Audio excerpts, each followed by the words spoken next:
nossa vida, eu não exageraria falando de uma responsabilização criminal. De resto, nem sou criminalista, nem sei se haveria fundamentos. Mas para um esclarecimento cabal de tudo o que se fez, e fez erradamente, incompetentemente e irresponsavelmente, muito do que nos trouxe até aqui. Sabe que o erro de fundo está no seguinte: nós pretendemos ter hoje um modelo social parecido com o modelo social que foi criado na Europa nos meados do século passado. Simplesmente as pessoas esquecem-se que esse modelo social podia ser alimentado porque a economia era muito próspera, havia uma grande dinâmica económica, porque o número de beneficiários era pequeno e porque havia um equilíbrio demográfico. Estes três fatores que permitiram fazer-se ingrar o chamado Estado Social desapareceram. Hoje a economia está debilitadíssima, o problema demográfico é gravíssimo, sobretudo em Portugal, quer dizer, qualquer dia há muito poucos jovens para muitos idosos, e a quantidade de gente protegida é uma imensidão. Eu refiro aí 5, 6 milhões de funcionários, de pensionistas, de desempregados, de doentes, de pobres. Bom, portanto, este modelo não poderia subsistir. E sabendo-se que agrada muito à população portuguesa ser subsidiada, ser ajudada, ser protegida, os governos estão sempre prontos para... Aliás, todos os partidos apresentam sempre novos benefícios. Quando há eleições não há nenhum que se calque, não apresente mais. No vídeo de hoje vamos aqui ver um momento que infelizmente já não está entre nós, é que tinha uma forma de pensar totalmente diferente dos políticos de hoje. Ele aqui, vocês vão ouvir ele aqui a falar sobre a falta de competência dos partidos, a falta de competência e honestidade da malta que siga dos partidos políticos, a falta de competência dos trabalhadores públicos, o erro deles criarem as reformas vitalícias é que eles trabalham bem 2 anos e ficam com o dinheiro para o resto da vida, ficam com o taxa garantido. E depois também a ideia dos partidos que mantêm os seus políticos a portarem-se bem, e quando se diz bem é de forma ideológica, né, para serem sempre chamados e colocados nos seus taxas. E depois, quando perguntou ao Medina se isto tem alguma solução, ele simplesmente já não acredita que isto tenha solução, porque para isso era necessário limpar todo o tecido político que nós temos em Portugal por pessoas que já não existem, porque as pessoas já não têm valores, já não têm aquela honra que o povo português já era conhecido. Portanto, isto só teve tendências a piorar e pronto. E estamos a falar de um comentário que foi feito em 2011. Este vídeo é de 2011. Portanto, estão a ver a assertividade deste homem para dizer o futuro que nos esperava. Isto foi no tempo aqui é que o Zé Sócrates já andava a fazer desde ele e que depois mandou o país já à bancarrota. Eles depois negociaram, o Partido Socialista negociou as condições com a Troika, o PSD com o Passos Coelho teve que governar com essas condições e colocar o país outra vez na ordem. Para depois, mais tarde, o António Costa fazer desde ele com a geringonça e roubar as eleições que nós votamos. Foi no Passos Coelho, não foi no António Costa, mas, no entanto, o António Costa é que usurpou as eleições com a geringonça e depois destruiu Portugal e mandou o nosso destino, selou o nosso destino como até aos dias de hoje, como vocês têm tentado a ver. Ou seja, basicamente os socialistas mandaram o país à bancarrota para depois voltar à carga mais tarde para destruir o resto que ainda havia em pé. Vamos então ouvir este grande homem, o Medina Carreira, a falar sobre, na altura, que os problemas que eu já tinha detectado é que eles andavam a criar uma série de dependentes do Estado e, se a gente reparar bem, isto acontece até os dias de hoje. Temos os preferidos do sistema, os poladores de calçada. Temos também agora os novos poladores de calçada que eles foram a buscar àqueles países de terceiro mundo. Tudo para quê? Tudo para oferecer subsídios. Não é à toa que eles conseguem chegar aí e fazer a vida que fazem. Isso vou deixar para outro vídeo. E depois temos também esta situação, é que eles começaram agora a votar deles, portanto, mesmo que os portugueses já estejam a acordar e já estejam a votar noutros partidos como o Chega, já acho que sinceramente já vai tarde para a gente dar a volta a isto, porque se tivéssemos conseguido acabar com a situação da lei da imigração e da nacionalidade, como deve ser, coisa que não foi possível porque o Tribunal Constitucional não deixou que isso acontecesse. Porquê? Porque tem lá os meninos socialistas que impediram isso, ou seja, é inconstitucional nós portugueses não querermos o que se passa no nosso país, não é? Portanto, isto pronto, é o estrago que foi causado desde 50 anos. E só agora estamos a ver a podridão que isto foi tornado. Mas pronto, vamos então ouvir o resto do que a Medina até estão a dizer sobre o futuro de Portugal. Benefícios. Ora, isto foi irresponsavelmente prosseguido durante os últimos 20 anos. E o que é que aconteceu? A nossa economia foi-se debilitando, as receitas fiscais não puderam acompanhar o ritmo do acréscimo das despesas, o Estado teve de se endividar, enfim, para cobrir os déficits, e caímos nisto. Mas no seu livro percebe-se que não foi só em Portugal, o senhor faz também um diagnóstico da Europa, toda ela se desindustrializou, ficando muito mais frágil e representando pouco na economia mundial. Repare, o que aconteceu à Europa, que é um problema a que se não presta atenção, olha só para estes problemas institucionais do mau funcionamento da Europa, mas a Europa também teve uma queda como nós. Os 30 anos de 45 a 75 foram altamente prósperos. Havia condições para que houvesse prosperidade económica. De 75 a 90, a desindustrialização foi-se operando. Nós sofremos as deslocalizações, que todos conhecemos, como toda a Europa sofreu. Portanto, a Europa, ao desindustrializar-se, perdeu o seu maior trunfo na hegemonia política e económica mundial. E depois veio esta globalização que faz com que tudo o que seja indiferenciado vai para os países de mão de obra muito barata e aquilo que seja muito nobre, entre aspas, fica para os países altamente desenvolvidos. Quer dizer, Portugal e outros países ficam no meio sem nenhum futuro do ponto de vista económico. Ora, sem economia, o Estado não pode ter a dimensão que tem. E isto era previsível, foi dito por mim e por outras pessoas, vezes sem conto. Nunca ninguém ouviu. E toda a gente que faz aqui na vossa estação e fora daqui análises, o mais que faz é análises trimestrais, que não dão ideia rigorosamente nenhuma. Isto tem que se ver a 5, a 10, a 15, a 20 anos. Portanto, isto tudo era previsível, era fatal. A crise internacional antecipou um pouco e agravou, mas daqui a 3 ou 4 anos sozinhos íamos cair na situação em que estamos. Como dizia Einstein, um problema não se resolve dentro do sistema que o criou. E agora? Resolvemos isto como? Ouça, por mim, eu entendo que o calcanhar daquilo está na desqualificação dos partidos. Ou seja, enquanto os partidos não fizerem uma revisão dos seus verdadeiros objetivos, deixarem de ser agências de colocação de empregados, e este problema que referiu aí dos subsídios vitalícios, etc., isto é uma forma de dominar o deputado. Quer dizer, o deputado tem que lá estar uns anos. Isto já acabou, aliás, a lei mudou felizmente. Mas um deputado tinha que estar ali quieto e calado para não ser posto fora das listas. Então, assim, isto é uma forma, digamos, não é de castração, mas é de domínio sobre a liberdade. Logo, o deputado é mal escolhido, porque é escolhido pelo chefe do partido. Como sabe, não há deputados fora dos partidos.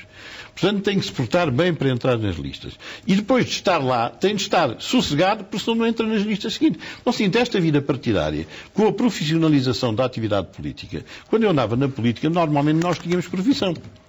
Víamos do escritório, do emprego, da banca, fosse onde fosse, e saíamos daí um ano, 2 anos, sem problemas. Agora não. As pessoas profissionalizam-se e depois não têm para onde ir. Portanto, os episódios caricatos desta última campanha eleitoral pareciam umas feras uns com os outros. Quer dizer, é que estão ali a salvar o futuro. Não estão a tratar do país, estão a salvar o seu futuro pessoal. Portanto, os partidos, se não fizerem uma volta muito grande, este sistema partidário vai conduzir o país a uma situação de grande gravidade, mais grave do que agora. O senhor descreve-o como um sistema distorcido e desacreditado. A questão é, ele vai ser capaz de regenerar-se? O senhor acredita nisso? Ana, repare, nós agora estamos postos perante um desafio muito sério. Não vem dinheiro para pagar salários e pensões se nós não cumprirmos um conjunto de soluções que foram negociadas pelo governo que vai sair e que se nos impõe. Estas medidas, quanto a mim, não vão resolver o problema. Mas nós não teremos cara nem condições para amanhã rediscutir o problema se não nos portarmos bem agora. Portanto, nós temos que nos portar bem, cumprindo tudo o que seja possível, se for tudo aplicado ainda melhor, porque se daqui a 2 ou 3 anos tivermos de enfrentar problemas financeiros, apresentar-nos-emos como gente que se esforçou e não como gente que se descuidou. Portanto, este programa não acredito que vai resolver o problema. A nossa economia está demasiado de rastros e há muito tempo, por razões, enfim, que se calhar não há tempo aqui para explicar. Mas para cumprir este acordo, nós também estamos a partir de um pressuposto de crescimento da economia. É isso que eu quero dizer. É que a economia portuguesa só cresce com a procura interna, quer dizer, com o consumo interno, grosso modo, e com investimento. Investimento não há. O consumo interno vai cair brutalmente, porque os salários diminuem, porque os impostos aumentam, por conseguinte, esse fator de crescimento da economia não existe. Diz-se exportar. Bom, nós temos exportado e em metade dos anos as relações comerciais com o exterior não contribuem para o aumento do produto. São negativas. E nos anos em que são positivos, contribuem com 1%. Quer dizer, se exportarmos bem, nós poderemos crescer 1%. Quer dizer, é a perspectiva que temos nos anos próximos. Com 1% não é possível realmente resolver o nosso problema. Porque o Estado atingiu uma dimensão. Bom, num país com 10 milhões, se nós temos 5 milhões a receber prestações do Estado, percebe-se que isto está errado. E que estava erradíssimo e que não quiseram ver por razões de demagogia e de incompetência. Portanto, é difícil que nós cumpramos. Agora, acho que as medidas devem ser, na medida do possível, aplicadas, e se daqui a 2 anos tivermos que aparecer na praça pública, aparecemos pelo menos com gente de rigor e de boa vontade. Portanto, acha que temos 2 anos para provar alguma coisa? E será esse o prazo para perceber se somos obrigados a renegociar a dívida ou não? Tudo é relativo. Comparado com estes anos todos que temos de governação para trás, fazer melhor já é um bom serviço. Porque o que se fez foi uma lástima. Como aliás, a situação portuguesa demonstra. Portanto, fazer melhor, seguramente que é possível. Fazer o melhor possível vai depender do governo que venha. Eu, por mim, entendo que se deve fazer o maior esforço que esteja ao nosso alcance para cumprir. Porque se nós reaparecermos a tratar do problema da dívida, teremos todas as vantagens em aparecer de cara erguida. É muito importante esta discussão sobre o tamanho, a dimensão do governo. Haver 14 ou 18 ministérios, isso faz, na verdade, alguma sabe diferença? que eu sou por governos pequenos. Pelo seguinte, é que sabe que onde há muito português há muita conversa. Eu costumo dizer que um português normalmente vale mais que 2. Porque um sozinho faz o seu trabalho. Com 2, já chega tarde, não deixa eu trabalhar, e depois vem discutir futebol ou política. Portanto, em Portugal os órgãos devem ser tão pequenos quanto possível se quiser fazer alguma coisa. Da experiência que eu tive do governo, acho que um governo com 10 ou 11 seria muito mais eficaz. Portanto, eu sou partidário de um governo muito pequeno. Porque isto é uma fantasia esta de muitos governos, é muita conversa, muita dispersão, e, portanto, eu alinho pelo governo pequeno. Agora, não é possível por razões de rearranjo orgânico, não é? Mas se daqui a um ano for possível, eu sou dos que defendo um governo muito pequeno. E em modelo de coligação, no momento destes? Qual é a sua fé? Esta que existe. Esta que existe. Eu preferiria uma coligação que englobasse o PS. O PS sem José Sócrates é um partido praticável. Com ele é que não era. Portanto, acho que havia toda a vantagem, realmente, em que o PS entrasse ou dentro do governo, ou fizesse um qualquer acordo para além do próprio acordo com as entidades estrangeiras que aí estiveram. Não é possível, porque o futuro Primeiro-Ministro excluiu essa hipótese. Bom, é o melhor que se arranja, não vale a pena perder tempo. Pelo que se tem podido ler nos jornais, nas discussões entre o PSD e o CDS, já se percebeu quais são as áreas em que é mais difícil o acordo, ou em que os dois partidos têm, de facto, visões diferentes. Algumas delas têm que ver com a taxa social única, com o modelo de segurança social, com a privatização da RTP. São estes os dossiês mais importantes do momento? Ouça, Eu não sei o que é que se está a passar. Não suponho que o problema da RTP seja um problema gravíssimo, embora ele, se tivesse responsabilidades, remodelaria radicalmente a RTP. Nós precisamos de uma estação de serviço público, não é para dar futebol, é para dar concursos, como vocês, isso é para os privados. A RTP do Estado acho que não deveria ser assim, mas acho que não é um problema urgente.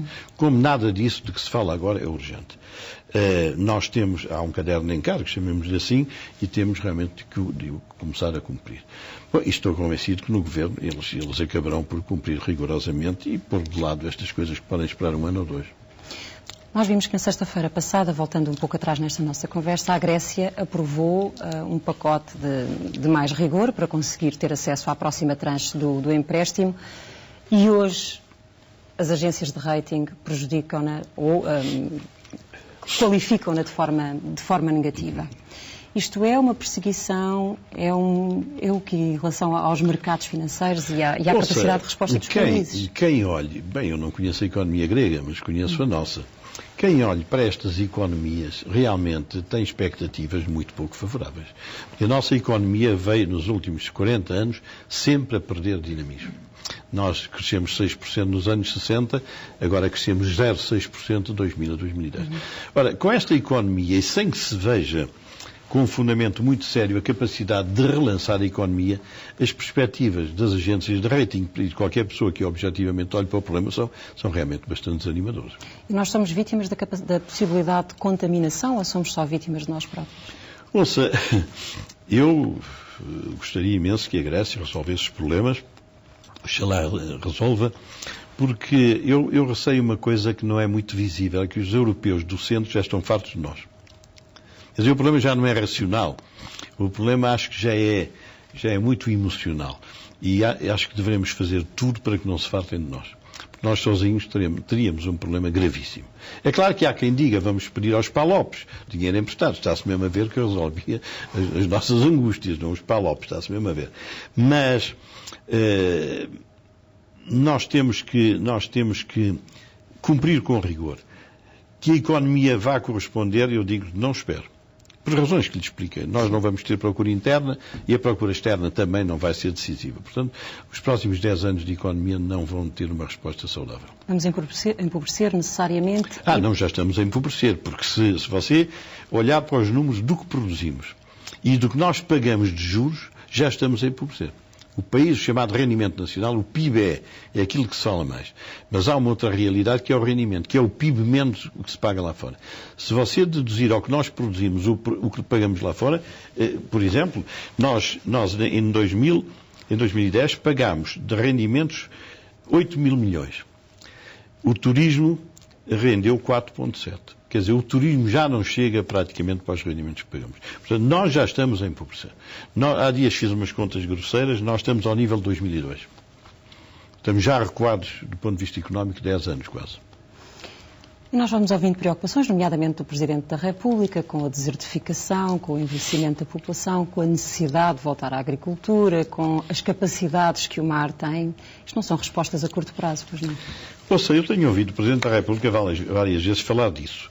O problema não é o mar, ou o ar, ou a terra. Em todos esses sítios é possível realizar empreendimentos. O problema é que não há condições para atrair investimento.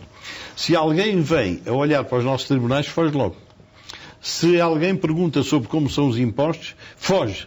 Se alguém perguntar sobre a burocracia, foge. Porque assim não é o mar. Se houver condições de atração de capitais, aparece gente para ir para o mar. Enquanto não houver capacidade de atração de capitais, nem para o mar, nem para a terra, nem para o ar. Então, o seguinte, é um objetivo do Presidente da República que eu acho que está mal colocado. O problema é criar condições para que se invista. E depois aparece, você sabe que a economia de mercado, onde se ganha dinheiro, aparece logo gente.